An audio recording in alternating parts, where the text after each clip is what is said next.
for February, year of our Lord 2025. God, good night. Time is flying. I can't believe it's already February, but it is. And we are going to talk today in personal finance. We're going to talk about first memories of money and how they impact how you think about money. So we're going to jump right in and get started. I'm we're live streaming currently to our playlist, but we are live streaming on the YouTube channel, LinkedIn, Twitter, X, Facebook. We should be live streaming everywhere we have a page almost. Anyway, so we'll get started here in just a minute. It is 10:01 a.m. on 4 February, year of our Lord 2025. 2025. Hope you're doing great. Hope you're, if you're in our course at the University of Houston, at the Bauer College of Business, this is personal finance, and it is lecture for week number 4. So we're going to jump right in. Had some technical difficulties with my streaming software this morning, so I'm a little befuddled. Happens to me on a regular basis, I'm afraid. Technology, I mean, it gets in the way. So anyway, we're live streaming here at my YouTube channel. That's where the playlist is. So remember, if you're a student and you're trying to figure out where the content is being live streamed, it is being posted to this playlist for this semester's cohort at uhplaylist.com. Super easy to find. So good luck. Do that. Also, just want to mention that I am also hopefully live streaming to LinkedIn if the technology got fixed. I was on a call with support, texting actually, and I think we got it resolved, but it was like the last minute and I had to jump off the chat and get right into class. So there we are. We're going to talk about first memories of money, and I want to just kind of highlight where we are. So I've posted this. You have it in Canvas, your actual assignment for this week. It's also posted in Money Study Group with some additional information if you want to go deeper into understanding your first memories of money and how they impact how you think about money. And if you don't know this, just know that how you think about money impacts what you do with money, what your behavior is, what your habits are. And that's really the focus of this week's assignment. This week's assignment is super easy. There's no technical stuff involved at all. Last week, you got set up in Right Capital. Next week, we're going to start working on the Credit Crush assignment, which is probably one of the most eye-opening assignments of the semester. From there, we're going to jump right into some review of insurance and then investing. Investing is the most popular topic in the course, and we're going to get there pretty quickly. And in the meantime, over each week, you'll be doing some things in your financial plan on the Right Capital Financial Planning Portal. You guys have done a great job so far this semester. Overall, the cohort is really doing a great job, and I appreciate that. Your work, the quality of your work is outstanding, and so I thank you for that. And I will continue to give you the encouragement to do the early assignments. I'm looking for my early assignment. So I'm going to try to bounce through a couple of these. I just clicked on, hey, there we go. I'm in the right place. I was having some trouble with this. So this is the first memories of money assignment. I could show you my, let's see if I show you my, I'm going to hit a button here and it could go crazy. Did it work? Kind of worked. Yep, there it is. So that's me in my studio, and I have my finger here on the buttons. And I just took myself to a place that I have to figure out where I am now. So you can see I'm scrolling up over there, and I'm going to go back to the list, well, a list, go to a list. So here's what we're going to do. Part one, your first memories of money. This is what's going to be in your assignment, and you'll see it in Canvas. But this is kind of what I'll talk about for a few minutes today. Today's going to be a short lecture because this really is a very simple, easy, and I think it can be one of the most impactful assignments of the semester.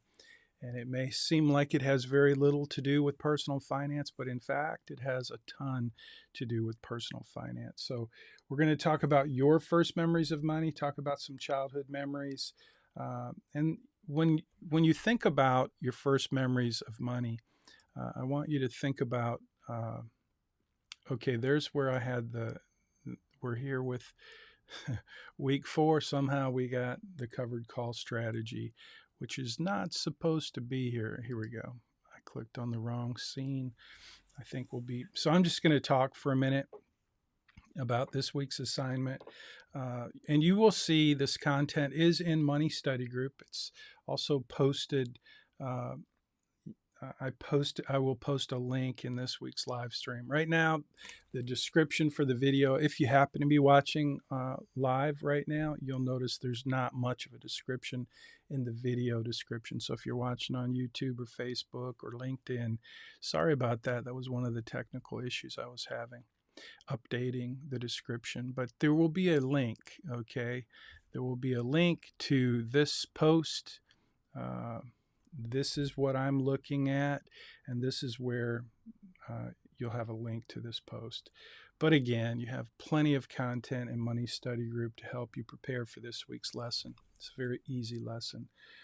So I'm going to talk through what you're going to do. First of all, you're going to just think about your own first memories of money. Maybe it was your first paycheck. Maybe it was your first allowance. Do you remember? I kind of remember the first time that I held a handful of quarters, and it was just an interesting thing because they were heavy, they were shiny. I knew they were valuable, but I didn't really quite understand the concept of money. So I want you to think about your first memories of money. Maybe it was the first time you got allowance. Maybe it was the tooth fairy and you had a quarter or a silver dollar or a $50 under your pillow, and you were told there was such a thing as a tooth fairy, and that's where the money came from. Maybe it was your first paycheck. So I asked my wife, we've been married for a long time, and I asked her the question, what's your first memory of money? And she shared her story about buying a pair of boots. And she told me, this is early on in our relationship, she told me that.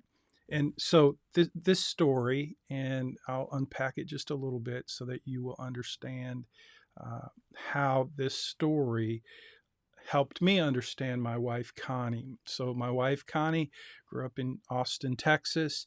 She had this job working at Catfish Parlor. It was not fast food, somewhere between fine dining and fast food. Catfish Parlor, if you've ever been there, you know they serve great catfish, awesome little cornbread hush puppies. They're in like tubes. I'm not going to tell you what they are shaped like, but they're really good.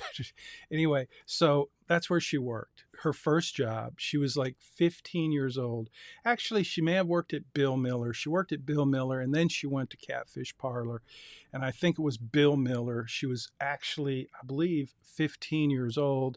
She was saving money, getting her paychecks and saving money. And she found these leather boots. I think they were at Dillard's. I'm not positive where she bought these boots, but these boots were, hold on. I've got somebody in the Zoom room. Sorry if I kept you waiting. Anyway, my wife, Connie, bought these boots with her first paycheck.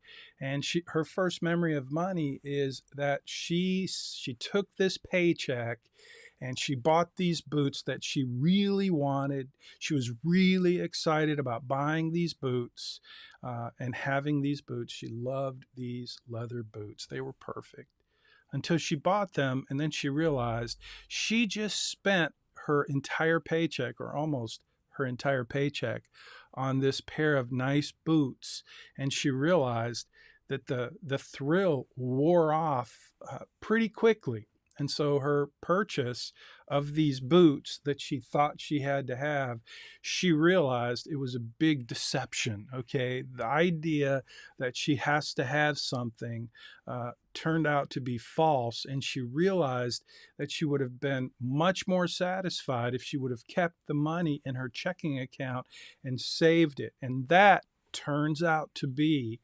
like the blueprint for my wife Connie, for her financial DNA, is that she feels strongly that saving money, it feels much better, it's much more enduring than spending money. There's nothing on the planet that she will want to spend money on, because she knows there's nothing on the planet that's going to fill that itch inside of her.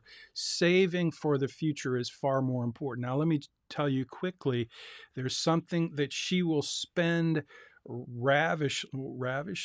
What's the word I'm looking for? She will spend money lavishly to create memories for her family. So that includes our grandkids, our kids, us together. She's not shy about spending money on things that will create lasting memories. And so that's my wife, Connie, and her. I wish I had a picture of Connie. I usually have one handy, but I don't have one handy. She's a beautiful lady. She's the best friend I've ever had, and she's been my wife since we were young. And she's gorgeous, and I can't find a picture of her at the moment, but I will find a picture of Connie somewhere. I'm scanning, looking for that now. Sorry, I'm not finding it. And I'm afraid if I click on anything, see, I got set up a little late today, so I'm afraid if I get too carried away with these buttons, I may not find my way back to where I need to be.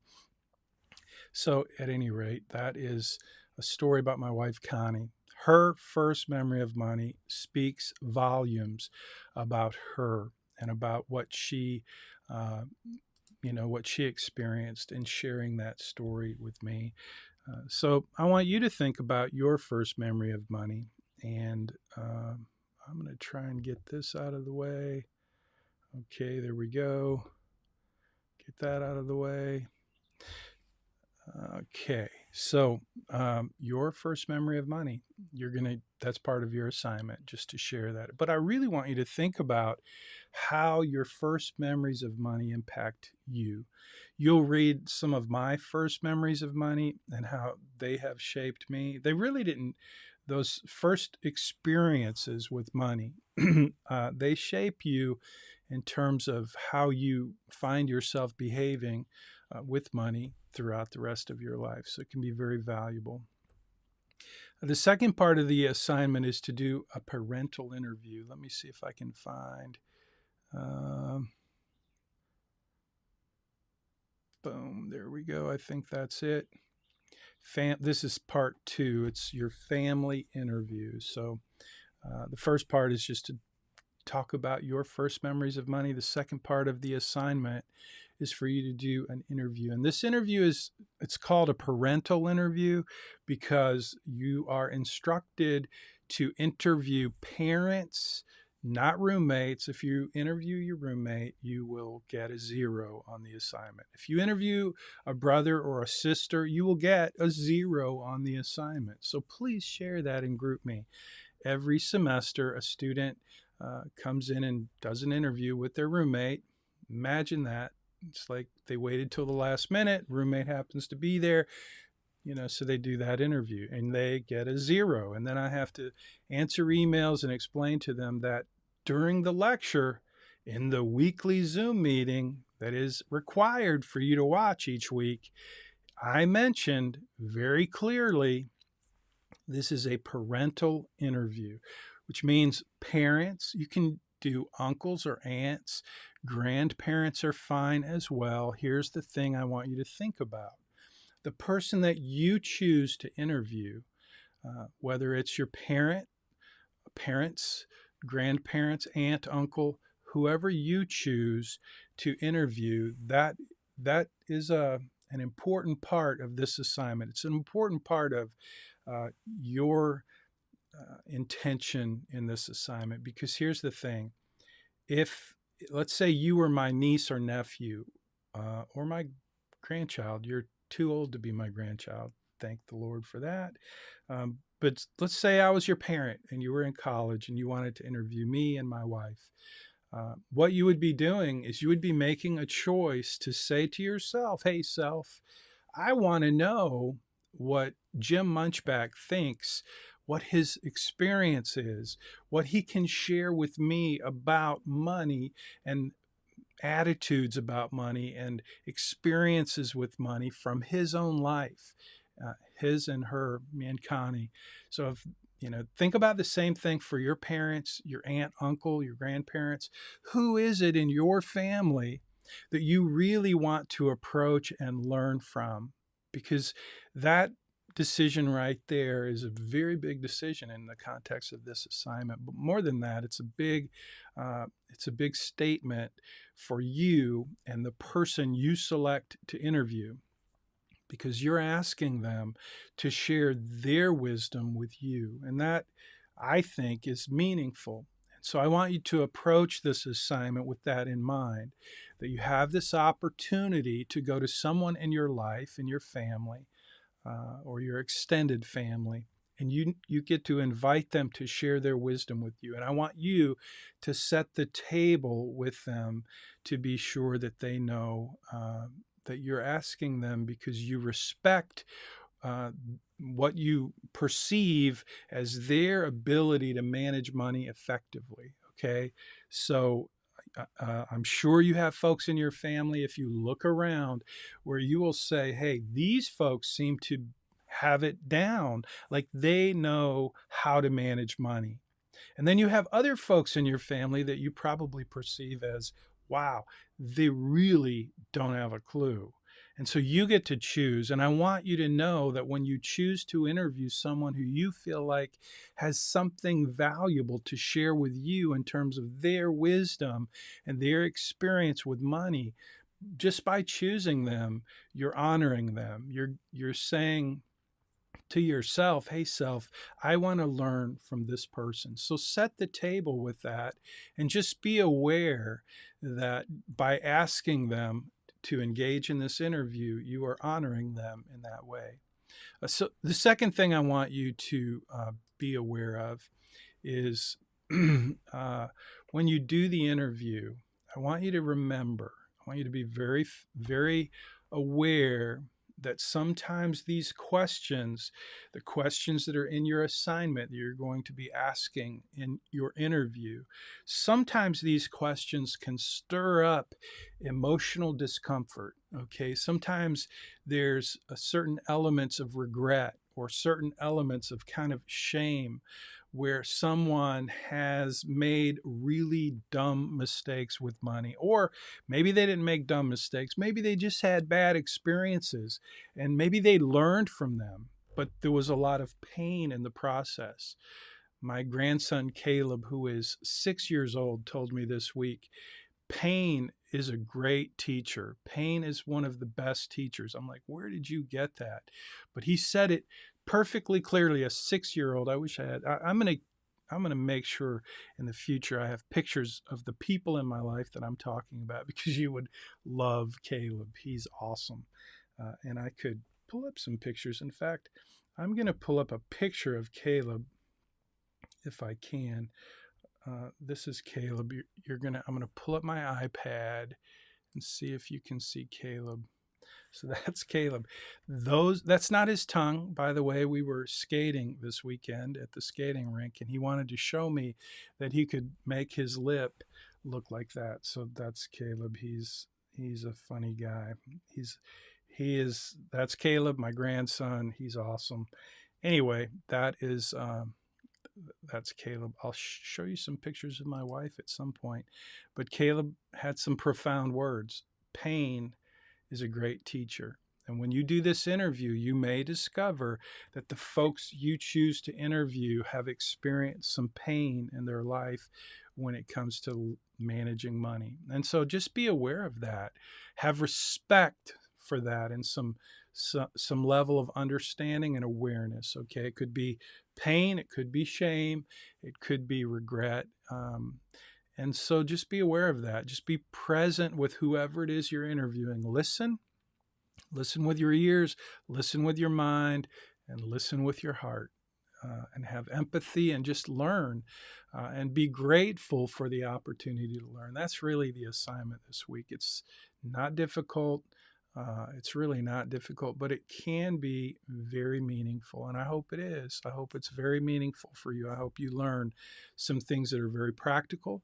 I hope you learn some things that help you to respect the people that you choose, the person or couple that you choose to interview. If you do a parental interview, I hope you do both parents. If you do an uncle, I hope you do both. Don't, you won't get deductions because you choose to just interview one person as opposed to two, but I'm telling you, you'll get double the benefit if you interview both. If you have an interview where you talk to your aunt and your uncle and you talk to both of them and you get both of their perspectives, because you're going to find, especially if they've been married a long time, that the way that they came together and learned how to manage money, especially if they do it well, it is a process, a lifelong process.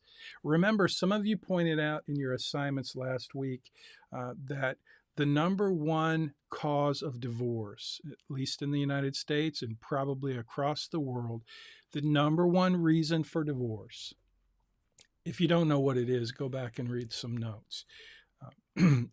It's true, though. The number one reason for divorce is money. So I'm hoping that you can learn some things about how you think about money and be aware that not everybody thinks about money the way you do. Not everybody uses money the way you use money. The way that you use money, the way that you think about money, impacts how you use money, what your behaviors are, what your habits are. And if you ever want to change your habits, you have to be aware of them. Dr. Phil, one of my favorite books, Dr. Phil's Life Lessons. The first one, I think, is you can't change what you don't acknowledge. I mean, it sounds so self-evident, but it's important and it's true. And the reality is most people live in denial. They just live in a fog of unawareness. We all do it. We live in a culture of consumerism that's constantly throwing things at us to distract us from what's real and what matters. And when it comes to money, that's very true. So you have this influence in your life. It's called consumerism, whether you know it or not. And if you happen to be a person who's drawn to stuff or more money or all the glitz and glamour that comes in our culture of consumerism, if you're attracted to that, then your whole life will be influenced and impacted by your distraction with having more, working harder for more. But if you get clear about how you operate and how you get triggered and what you do and why you do it when it comes to finances and money, if you start to become more aware of that for yourself, I promise you, like Dr. Phil says, you can't change what you don't acknowledge. So if you are like me, I like to spend money. I like stuff. I have way too much stuff. Fortunately, I make enough money to buy stuff. And my goal in life from the beginning was not to be really good at budgeting, but to make enough money so that I didn't have to have a budget. That sounds crazy, but I'm admitting something to you that's true, that I don't enjoy budgeting. It feels to me like somebody's telling me what to do instead of me, which it should feel like, and it can feel like. And I learned this the hard way because, like Caleb said, pain is a good teacher. And next week and the week after, we're going to talk about the Credit Crush assignment. And I'm going to share some of my mistakes and how I got in a ditch financially and how my wife helped me overcome and get out of that ditch. and make serious changes in my life. But the reality is, the way I think about money is, I am not a guy who is like my wife, whose number one value is security. That's her number one value. Like I said, she'll spend money to make memories for the family, but she just wants to save, save, save. That's my wife's approach to life and money. She's very frugal. Um, my approach is different. It's like the opposite. I cherish freedom, which means options, which means being able to do what I want to do and having enough money to be able to do whatever I want to do without asking the bank or someone. And that's the way I've lived my life. It's kind of like I say, my wife lives with this law of scarcity, and I live under the influence of abundance. Like, I believe in America, you can do whatever you want to do, and if you want to make more money, you can do that. And that's, I've proven that to myself and to my wife and in my life, that if you want to make more money, you can do that. And I've made a lot of money in my life, and I'm very grateful for that. But my point is, I spend money. And before I started making good money in my life, I spent everything, and I got in a ditch, and I got buried in debt. And that's what we're going to talk about next. But if you're like me, if you have that monkey on your back where you just like to spend, if you have the money, you spend it, then this week could be a good assignment for you, a time for you to reflect and think about your approach to money and what makes you think the way you think and do the things you do when it comes to money. If you're like my wife Connie or my Uncle Hank, you will hear his story, you will read his story. My Uncle Hank was a very special person, and he shared his first memories of money with me, and you'll get to read that and listen to that. And it's a very impactful story. By the way, when you read or listen to my Uncle Hank's story in my books, I share his story, First Memory of Money, and I say it was cows, but it was actually pigs. Why did we use cows instead of pigs?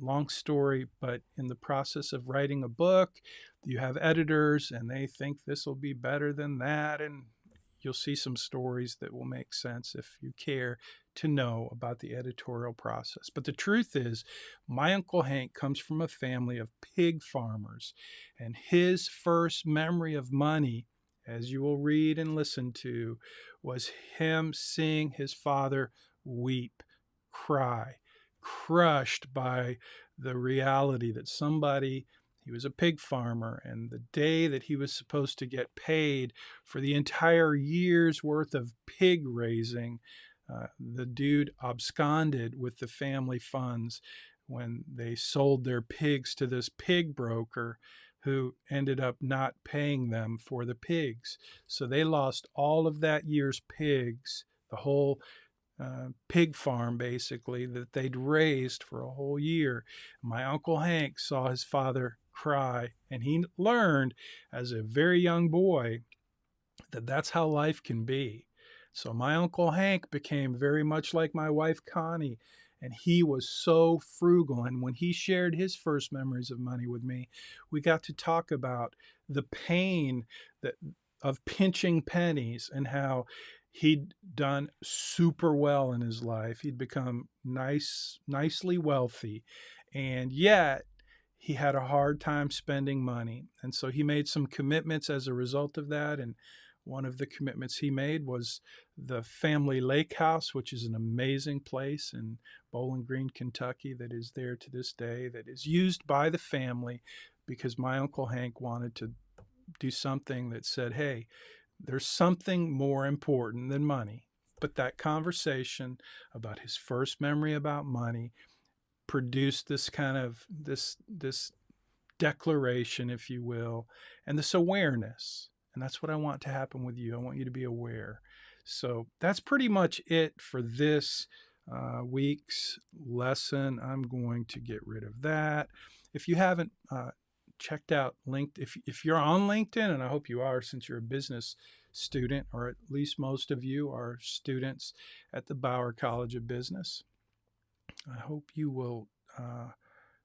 I hope you will consider, connecting with me. I look forward to that. This is being live streamed, by the way, to LinkedIn and also um, YouTube and Facebook and X. So let's see. I think I've got some. Yeah, you'll see this in your assignment. The questions that you're going to ask, they're there on the screen for you to see. Um, and I think, let me see what else. We've got a couple of scenes here that I'm trying to remember what they are. First memories of money. Oh, summary. I have a little tag here. Summary one.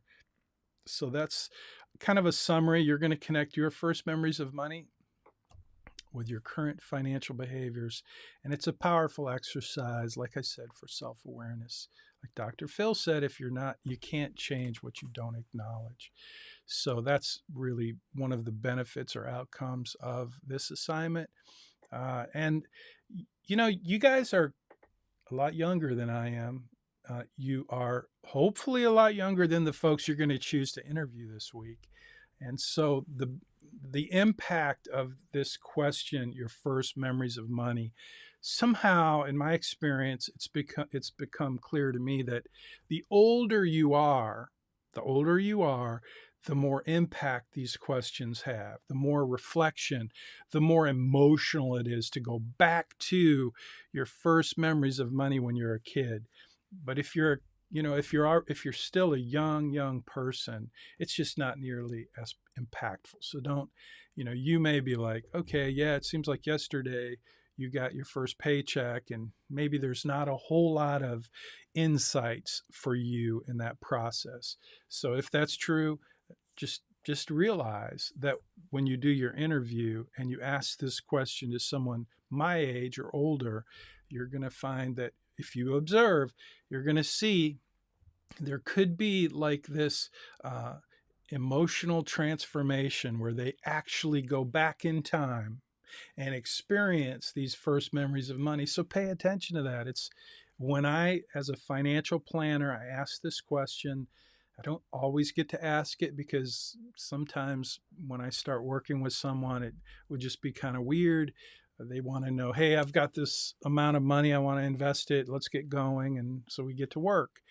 But I really like to start relationships with kind of what I call a discovery meeting. And in that discovery meeting, I ask a lot of questions that most people don't expect. And this is one of those questions, your first memory of money. And I'm telling you, from my experience in asking this question and doing interviews with folks who ultimately become clients, the emotional experience is it's uh, it's a wonder to behold. It's my favorite question. Uh, it is hands down my favorite question to ask because folks really go back to those early memories. So get to experience that this week when you do the interview. I hope it turns out to be a rewarding experience for you, like it is for me every time I get to do that. When someone trusts you enough to share their first memories, that in itself is a gift. It is a gift. When someone trusts you enough to share something with you and to experience something with you in the process of having that conversation, that's a gift. So just be aware of that. Don't just be asking questions and moving on. So that's that. I think I have some questions and answers here. I'm not sure. There looks like they're not showing up. So we'll pass on that. I have a next time scene that's not showing up. So I'm going to go back to the post here and just make sure I covered everything. I think I did. If you have any questions this week, gosh, like I said earlier, you guys are doing a great job on your assignments. Let me get to my iPad. So now you will get a link to this post, what I'm looking at right now. As soon as I finish this live stream, I'm going to go and do the edits for the video on the YouTube playlist. and I will make sure you have a link to this, but you don't really need it because you have the assignment in Canvas, and it's also posted in Money Study Group. And in that, you will see the same video that I'm showing you here when I scroll down. But if you're not in the course and you want to watch the video, I want you to be able to do that. So if you're not in the course and you're following along and you're on YouTube and you click on this video, there will be a link in the description that goes to the post that I've been kind of pointing at. And in that post, there is a video. The video is also in the playlist. So it's called First Memories of Money. That's it. That's this week's assignment. I'll look forward to seeing you next week. Most of all, I look forward to, this is my favorite assignment to grade throughout the semester because this is really, well, it's fun. It's like reading a great novel, a great book, a great story, except it's real and it's your stories. And I appreciate that you share them with me.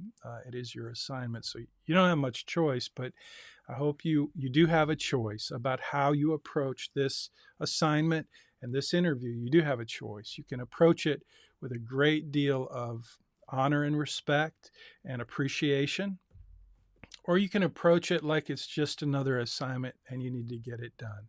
And I hope you choose the latter, not the former, or the former, not the latter. I hope you choose, yes, sorry. I hope you choose to approach this assignment with the kind of gratitude and appreciation and respect that it deserves. Because from the very beginning, you're going to choose who will you interview. And I look forward to hearing about your choice and to seeing how the conversation went. Very easy, not a difficult assignment at all. So you shouldn't have any questions, but if you do, you know where to go. Jump into GroupMe. And if you watched this Zoom lecture, you should be pretty good to go on what you're going to do. So that's going to do it for this week's lecture. Thank you for being here. Thank you for your participation. I appreciate it. Look forward to your comments. Look forward to, let's talk about this week's class collaboration. You will see in this week's, it's no secret, it is the question about looking forward.